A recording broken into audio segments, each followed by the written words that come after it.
Hello. So students, अब हम probability के सेकंड पार्ट को स्टार्ट करते हैं। यहाँ से आप इसको सेकंड पार्ट कंसिडर करते हैं। फर्स्ट पार्ट में हमने प्रोबेबिलिटी की क्लासिकल डेफिनेशन देखा, फिर सेट थ्योरी का यूज़ देखा, पीएनसी इसके बारे में डिस्कस किया, और एक्सियोमेटिक अप्रोच तक हमने डिस्कस कर लिया। अब ये एक्सियोमेटिक अप्रोच के बेस पर थोड़ा हायर लेवल की प्रोबेबिलिटी डिस्कस करेंगे। तो यहाँ से ये सेकंड पार्ट स्टार्ट हो जाता है प्रोबेबिलिटी का। दूसरे सेंस में अगर मैं बात करूँ तो ये फर्स्ट पार्ट जो था वो 11th बेस्ड मैथमेटिक्स के ऊपर था, जो 11th के करिकुलम में प्रोबेबिलिटी डिस्कस किया जाता है। और फिर ये जो प्रोबेबिलिटी हम डिस्कस करने वाले हैं ये 12th करिकुलम में आता है सीबीएसई के। ठीक है, तो हम आज से जो स्टार्ट करने वाले हैं इसलिए इसको मैं सेकंड पार्ट का नाम देता हूँ आपको। लेकिन पूरा प्रोबेबिलिटी का कोर्स ही गो थ्रू करना है 11 प्लस 12 का। ठीक है, तो पहला टॉपिक है हमारा कंडीशनल प्रोबेबिलिटी। तो मोस्ट प्रोबेबली ये कंडीशनल प्रोबेबिलिटी पार्ट्स में आएगा, मतलब पार्ट 1 पार्ट 2 इसमें भी हो सकते हैं, या पार्ट 3 तक भी जा सकता है। लेट्स सी कितने पार्ट्स इसको लगते हैं।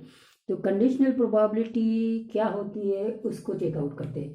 तो सबसे पहले तो ये एक सैंपल स्पेस है, ठीक है, और इसके दो इवेंट्स ई एंड एफ है। ई एंड एफ ये इवेंट्स है, ठीक है। तो E and F are events with respect to the sample space, yes, ठीक है, यहाँ तक तो कोई बात नहीं है। अब जो कंडीशनल प्रोबेबिलिटी होती है ना वो ऐसे दी जाती है, probability of E bye F. अब इसको रीड आउट कैसे करते हैं वो बताता हूँ, पहले तो इसका फार्मूला बता देता हूँ। Probability of E intersection F divided by probability of f. Since probability can be 0 or 1 or lying between 0 and 1, so probability can be 0. So as probability of f is in denominator, provided की condition आनी चाहिए, provided probability of f should not be equal to 0। तो ठीक है, ये formula बन गया आपका probability of E bye F. इसको हम कंडीशनल प्रोबेबिलिटी बोलेंगे। अब कंडीशनल प्रोबेबिलिटी बोलेंगे, इसका फार्मूला हो गया probability of E intersection F probability of F. तो अब इंपॉर्टेंट पॉइंट्स के ऊपर थोड़ा सा केयर करेंगे कि दो बातें हैं यहाँ पर, कि आपने सैंपल स्पेस जो ओरिजिनल सैंपल स्पेस लिया है उस सैंपल स्पेस के बेस पर probability of E by F equal to probability of E intersection F by probability of F निकालेंगे। मतलब ये सैंपल स्पेस है, ये इवेंट ई निकल जाएगा, इवेंट एफ निकल जाएगा, ई और एफ निकल गया तो दोनों का इंटरसेक्शन निकल जाएगा। So probability of E intersection F divided by probability of F, that is the formula for probability of E by F. अब दूसरा चीज मैंने बोला था कि इसको दूसरे तरीके से भी करते हैं। अब दूसरे तरीके से कैसे किया जा सकता है, या फिर ये फार्मूला कैसे डेवलप हुआ है, कैसे डिराइव हुआ है, ठीक है, फिर ई बाई एफ का मीनिंग क्या है, और ये एफ डिनोमिनेटर में है तो ये कैसे अफेक्ट करेगा, क्या होने वाला है, उसके बारे में डिस्कस करते हैं। ठीक है, तो पहली बात इसको क्या बोलते हैं वो देख लेते हैं। ई बाई एफ, तो प्रोबेबिलिटी ऑफ हम ई ही निकाल रहे हैं, we are finding the probability of E. अभी भी हम प्रोबेबिलिटी ऑफ ई ही निकाल रहे हैं। व्हेन एफ हैज occurred, ये है probability of E when F has occurred, ये इसका मीनिंग है। ई बाई एफ का क्या मीनिंग आया समझा? तो probability of E by F को हम बोलते हैं probability of E when F has occurred। तो probability of E he find out कर रहे हैं। अब दो बातें हैं, देखना कैसे। ये ई है, ये एफ है, ये these are the two events with respect to the sample space S, correct है। अगर ये सैंपल स्पेस एस है, E and F are events है, तो we can find out the probability of E and probability of F with respect to this sample space. कोई issue नहीं है। अगर ई इवेंट निकाल लिया आपने, एफ इवेंट आइडेंटिफाई कर लिया है तो प्रोबेबिलिटी ऑफ ई और प्रोबेबिलिटी ऑफ एफ तो आसानी से निकाला जा सकता है, कोई इश्यू नहीं है। इवेंट आ गया, सैंपल स्पेस आ गया तो प्रोबेबिलिटी निकाला जा सकता है। लेकिन दूसरा पॉइंट्स, अब मुझे प्रोबेबिलिटी ऑफ ई तब निकालना है जब ये एफ आकड़ हो चुका है, एफ पहले आ चुका है, उसके बाद में मैं प्रोबेबिलिटी ऑफ ई की बात कर रहा हूँ। तो ये एफ का जो ऑकरेंस है ना, ये उसको अफेक्ट कर रहा है कि नहीं कर रहा है, कर भी सकता है नहीं भी कर सकता, ये सारी सिचुएशन इसमें आने वाली है। तो probability of E by F मतलब finding the probability of E when F has occurred. अब ये एफ का अकरेंस ई को अफेक्ट कर भी सकता है नहीं भी कर सकता, डिपेंडेंट इवेंट्स और इंडिपेंडेंट इवेंट्स में हम जाते हैं। लेकिन फिलहाल सिर्फ हम बात कर रहे हैं कि अब हम प्रोबेबिलिटी ऑफ ई निकाल रहे हैं जब एफ हैज आकड़। अब इसका क्या मीनिंग हुआ, जो एफ आकड़ होगा ना तो उसका मतलब ये हुआ कि ये ओरिजिनल सैंपल स्पेस रिड्यूस हो जाएगा। फिर हम प्रोबेबिलिटी ऑफ ई देखेंगे, ओरिजिनल सैंपल स्पेस रिड्यूस होकर एक नया सैंपल स्पेस बनेगा एफ हैज आकर्ड के कंडीशंस के बेस पर, और फिर हम प्रोबेबिलिटी ऑफ ई चेकआउट करेंगे। ये एक दूसरा तरीका हो गया। और ये जो तरीका है ना वो इस सैंपल स्पेस के बेस पर आया। तो दोनों को कैसे मैंने ये फार्मूला डेवलप किया है और ये नया सैंपल स्पेस कैसा बनने वाला है, फिर हम प्रोबेबिलिटी ऑफ ई कैसे निकालेंगे, वो दोनों चीज़ों को एक एग्जाम्पल से देखते हैं। तो पहली बात तो ये फार्मूला नोट कर लिया आपने, this is the formula probability of E when F has occurred is given by probability of E intersection F divided by probability of F, definitely probability of denominator में तो जीरो नहीं होना चाहिए। और ये जो फॉर्मूला है ये वर्क कर रहा है इस सैंपल स्पेस के लिए, जो ओरिजिनल सैंपल स्पेस रहेगा किसी पर्टिकुलर एक्सपेरिमेंट के लिए, पर्टिकुलर रैंडम एक्सपेरिमेंट के लिए, करेक्ट है कि नहीं। लेकिन हम इसको दूसरे तरीके से भी निकाल सकते हैं कि ये सैंपल स्पेस रिड्यूस होने वाला है, जब ये कंडीशन हम अप्लाई करेंगे और उस सैंपल स्पेस के बेस पे हम प्रोबेबिलिटी ऑफ ई डायरेक्टली निकाल सकते हैं, करेक्ट है। और डायरेक्टली निकालना मतलब सिंपली क्लासिकल अप्रोच लगा के, क्लासिकल डेफिनेशन लगा के हम probability of E when F has आकर निकाल सकते हैं, वो जो रिड्यूस सैंपल स्पेस होगा। तो एक एग्जाम्पल से ही इसको हम डिस्कस कर सकते हैं। तो साहब अगर probability of E by F है तो ये भी तो बन जाएगा probability of F when E has occur, correct है कि नहीं। तो ये भी ई इंटरसेक्शन एफ बट अब प्रोबेबिलिटी ऑफ ई हो जाएगा, ठीक है। And of course probability of E should not be equal to zero, ठीक है। ये बात हो गई। अब ये फार्मूला कैसे बनता है, या वो दूसरा रिड्यूस करने वाला जो सैंपल स्पेस का अप्रोच है, या ये फार्मूला कैसे डिराइव हुआ उसको चेकआउट करते हैं, ठीक है। तो उसको चेकआउट करने के लिए आपको ई और एफ को क्या करना पड़ेगा, डिफाइन करना पड़ेगा, एक रैंडम एक्सपेरिमेंट लेना पड़ेगा। चलिए तो रैंडम एक्सपेरिमेंट लेते हैं। रैंडम एक्सपेरिमेंट है tossing a coin, tossing a coin 3 times, tossing a coin 3 times, ये रैंडम एक्सपेरिमेंट है। अब 3 टाइम हमने एक कॉइन को टॉस किया है तो इसका सैंपल स्पेस तो ये हो जाएगा H H H H H T H T H T H H T T H T H T H T T और ये टोटल 8 आउटकम्स आते हैं। ये आपने सैंपल स्पेस के लेक्चर नंबर 1 में ऑलरेडी चेकआउट किया था कि इसको बनाने का तरीका ट्री डायग्राम होता है एच टी, फिर एच एच है एच टी, इस प्रकार से ट्री डायग्राम, और बाद में तो ये याद ही हो जाता है कैसे बनाना है, वो भी आपको समझ में आ जाता है, ठीक है साहब। ये सैंपल स्पेस है। अब मैं ई को डिफाइन कर रहा हूँ। E is an event at least 2 है, getting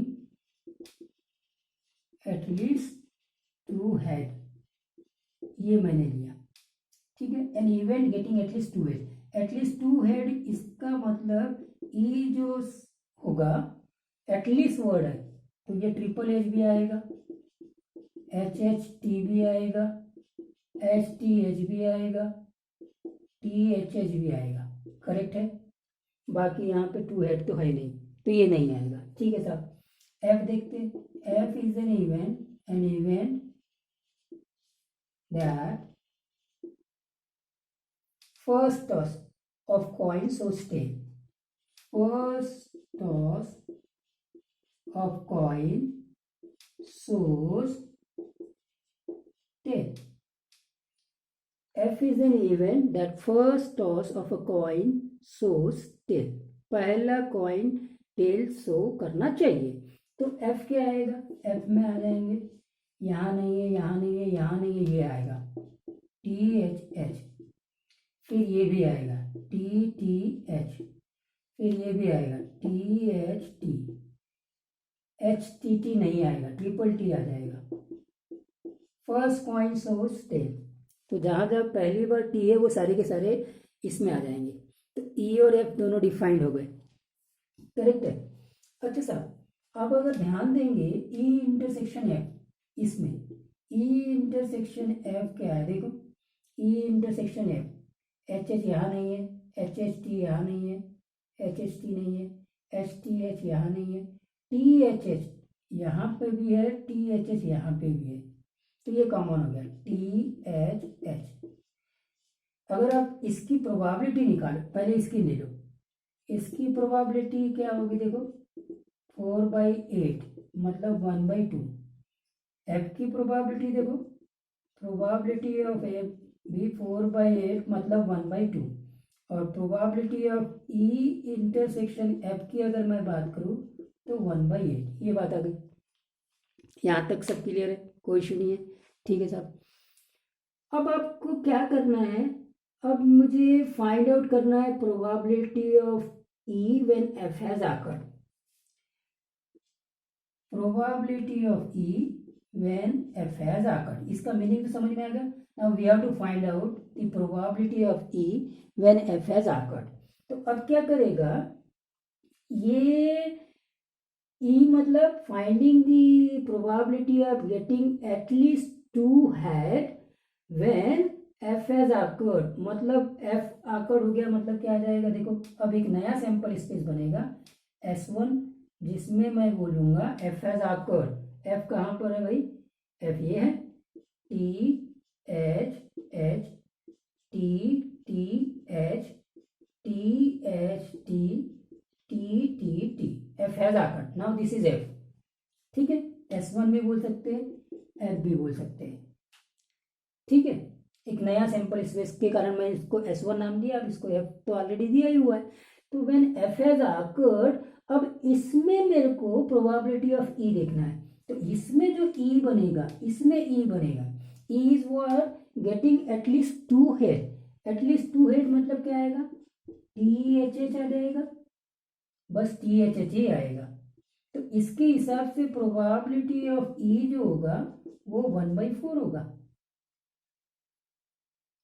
कितना आया? 1/4. इसके साथ टोटल आउटकम सिंपल आपने वो लगाया है, क्या बोलते हैं उसको, क्या बोलना चाहिए कि क्लासिकल डेफिनेशन. क्या बोलेंगे? Classical definition. तो सिर्फ क्लासिकल डेफिनेशन लगाया, टोटल आउटकम्स 4 हो गया और ये फेवरेबल हो गया, तो ये 1/4.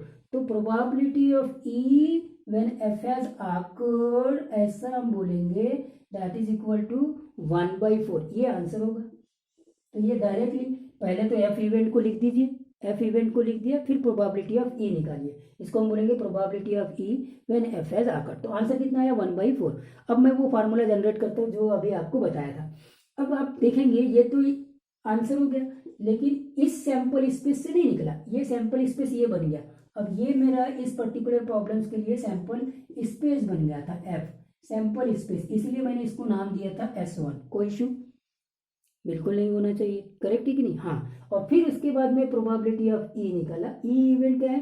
Getting at least 2 head. At least 2 head तो खाली यहाँ पर है, तो आंसर आ गया 1/4. ये एक तरीका हो गया. स्ट्रेट फॉरवर्ड आप इसको निकाल सकते हैं. फिर वही बच्चों को बुक्स में जो गिवन रहता है ना, वो ये इसके बारे में सिर्फ बोला रहेगा, लेकिन इसके साथ में प्रॉब्लम सॉल्व करना वो वहाँ पे कहीं नहीं रहेगा. आपको वही फार्मूले से दिखाएगा, क्योंकि we are habitual of remembering. याद करने का हमको आदत हो गया है सैंपल स्पेस को. जो कॉमन प्रॉब्लम्स है उनके सैंपल स्पेस ये होते हैं जो भी. throwing 2 dice, throwing 2 coins, throwing 3 coins, all those things. तो उनके सैंपल इस पे स्ट्रेट फॉरवर्ड हमको इतने दूर तक आते आते सब रिमेंबर हो जाते हैं, तो इसीलिए इसी के साथ में वो प्रॉब्लम बनाता है। तो अब देखना इसमें क्या हो गया कि एक्चुअली में ये जो है वो T H H E intersection F है, T H H E intersection F है, करेक्ट है। और उस सैंपल स्पेस से ये प्रोबेबिलिटी 1/8 है और प्रोबेबिलिटी ऑफ एफ 1/2 है। देख लीजिए आप, क्या करना है तो 1/4 आ जाएगा, क्या करना है तो 1/4 आ जाएगा। इन दोनों में क्या करना है, क्लियर हो गई बात? ये सबको क्लियर हो ही गई। तो probability of E when F has awkward, probability of E when F has awkward, इसके बारे में हम आ गए, ठीक है। तो probability of E when F has awkward will be probability of E intersection F, या आप ऐसे बोल दो 1/8 पहले लिख दो और डिवाइडेड बाई 1/2। अगर 1/8 को डिवाइड करें 1/2 से तो आपका 1/4 आ जाता है, करेक्ट है। और ये क्या है, ये probability of E intersection F है, और ये तो हालांकि दोनों है लेकिन हमको प्रोबेबिलिटी ऑफ एफ लिखना है, probability of F, because we are finding the probability of E when F has occurred. So my dear students, ये फार्मूला बन गया probability of E by F का, गॉट द पॉइंट। तो ये formula आप normally books में भी देखते हैं और इसी को यूज करते हैं कंडीशनल प्रोबेबिलिटी के लिए। लेकिन मैंने बोला दूसरा तरीका क्या है कि ये एफ इवेंट्स को लिख दीजिए और ये एफ इवेंट्स आपका सैंपल स्पेस बन जाता है एफ, लेकिन ये सैंपल स्पेस लिखेंगे तभी ये सैंपल ये वाला एफ इवेंट निकल पाएगा, करेक्ट है कि नहीं। ओरिजिनल सैंपल स्पेस तो आपको लिखना ही पड़ेगा तब ये सैंपल स्पेस बनेगा या एफ इवेंट निकलेगा। इसको नया सैंपल स्पेस मान के फिर ई निकालना है और उसकी प्रोबेबिलिटी निकालनी है। I hope that conditional probability क्या चीज़ है वो आपको समझ में आया होगा। एक प्रॉब्लम देखते जनरल सा, इस प्रॉब्लम्स को देख लेते हैं। इस प्रॉब्लम में क्या चीज़ दिया हुआ है उसको चेकआउट कर लीजिए। तो ये दिया हुआ है if P of A is equal to 6/11 and P of B is equal to 5/11 and P of A union B 7/11, find P of A intersection B, find P A of B and P B of A, या conditional probability बोलेंगे, ठीक है ना। तो देखो P of A union B का formula तो लगा दो, P of A plus P of B minus P of A intersection B, ठीक है। तो P of A intersection B निकल गया, P of A plus P of B minus P of A union B. P of A कितना है 6/11 और P of B कितना है 5/11 और ए यूनियन बी कितना है 7/11। अगर आप इसको कैलकुलेट तो 4/11, ठीक है। तो 4/11 P of A intersection B आया, so therefore P of A by B आ जाएगा। फार्मूला बनेगा P of A intersection B, और ध्यान रखना नीचे में ये वाला आएगा बी, पी ऑफ बी, तो ये हो जाएगा 4/11 और पी ऑफ बी कितना है यस 5/11, तो ये हो जाएगा 4/5। और उसी प्रकार से बी ऑफ ए निकालेंगे तो वापस से ए इंटरसेक्शन बी की प्रोबेबिलिटी और फिर नीचे में ए है तो प्रोबेबिलिटी ऑफ ए, तो ये फिर से 4/11 और ये है 6/11, तो ये हो जाएगा 4/6 या फिर 2/3। सिंपल प्रॉब्लम, कोई इश्यू नहीं होना चाहिए। अब आप देखिए प्रोबेबिलिटी, अपना कंडीशनल प्रोबेबिलिटी से मैं एक मल्टीप्लिकेशन थ्योरम बता रहा हूँ, उसको चेकआउट करते हैं। मल्टीप्लिकेशन थ्योरम कैसा होगा ये नोट कर लिया होगा, ठीक है। आप पॉज कर लीजिए करें वीडियो को और फिर नोट कर लिया करें, ठीक है। समझ लीजिए फिर नोट कर लीजिए या बार बार रिपीट करते जाइए, ठीक है। Now come to the multiplication theorem, बहुत इंपॉर्टेंट कॉन्सेप्ट पे आ रहा हूं मैं। मल्टीप्लिकेशन थ्योरम,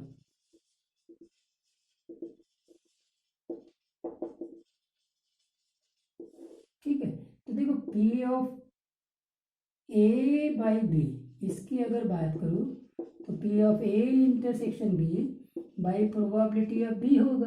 तो यहाँ से मुझे probability of A intersection B मिल गया, तो ये मिला probability of B into probability of A by B. इसको हम बोलते हैं multiplication theorem and this is now you can find out the probability of simultaneous occurrence of A and B। तो देखो प्रोबेबिलिटी ऑफ ए, अभी तक के क्या होता था, ए यूनियन बी का फार्मूला बना था। जब आप क्लासिकल अप्रोच में थे तो क्लासिकल अप्रोच में probability of A union B निकाल लेते थे, वेन डायग्रामेटिकली फार्मूला बना लिया, एवरीथिंग यू डू, और वहीं से आप ए इंटरसेक्शन बी वगैरह अगर कोई प्रॉब्लम हुआ तो निकाल देते। लेकिन अब आप पहली बार probability of A intersection B directly निकाल सकते हैं without using the formula P of A union B, and that is given by probability of B into probability of A when B has occurred। या फिर ये चीज और भी हो सकता है, probability of A intersection B is probability of A into probability of B when A has occurred। इसको हम मल्टीप्लिकेशन थ्योरम बोलते हैं। तो probability of A intersection B मतलब probability of A into probability of B, provided, ठीक है, provided. यहाँ पे जैसे probability of A into probability of B when A has occurred, यहाँ probability of B into probability of A when B has occurred. तो कौन आया है और उसके बाद में किसकी प्रोबेबिलिटी निकाल रहे हैं वो इम्पोर्टेंट है। बाकी probability of A intersection B is nothing but the probability of A into probability of B. अब ये जो मैंने बोला ना, probability of A intersection B equal to probability of A into probability of B, ये formula कब work होगा, क्योंकि अभी मैंने इसके पहले बोला था कि बी हैज़ आकर्ड या ए हैज़ आकर्ड या एफ हैज़ आकर्ड, वो आकर्ड करके जो दूसरे इवेंट्स के ऊपर प्रोबेबिलिटी के ऊपर असर डाल भी सकता है और नहीं भी डाल सकता। अगर ये इसके ऊपर कोई इफेक्ट डाल रहा नहीं है तो सिंपली हम प्रोबेबिलिटी ऑफ ए लिखते हैं। इसका क्या मीनिंग है, we are finding the probability of A, we are finding the probability of A when B has occurred. अब बी का आकर्ष हो सकता है ए की प्रोबेबिलिटी के ऊपर इफेक्ट कर रहा हो या नहीं भी कर रहा हो। अगर वो कर रहा है या नहीं कर रहा, अगर नहीं करेगा ना तो ये सिंपली प्रोबेबिलिटी ऑफ ए हो जाएगा। आएगा इंडिपेंडेंट इवेंट में, हम इसके बारे में डिस्कस करेंगे। तो ये था my dear students conditional probability. और कंडीशनल प्रोबेबिलिटी कैसे दो तरीके से हम निकाल सकते हैं उसको हमने देखा, सैम्पल स्पेस के साथ में कैसे निकाल सकते हैं उसको चेकआउट किया, और ये मल्टीप्लिकेशन थ्योरम, ठीक है। ये था हमारा पार्ट 1। अब मैं इसका पार्ट 2 बनाता हूँ जिसमें इसकी प्रॉपर्टीज़ को डिस्कस करता हूँ और कुछ छोटे से प्रॉब्लम, और फिर थर्ड में सारे प्रॉब्लम डिस्कस करता हूँ, ठीक है। ओके।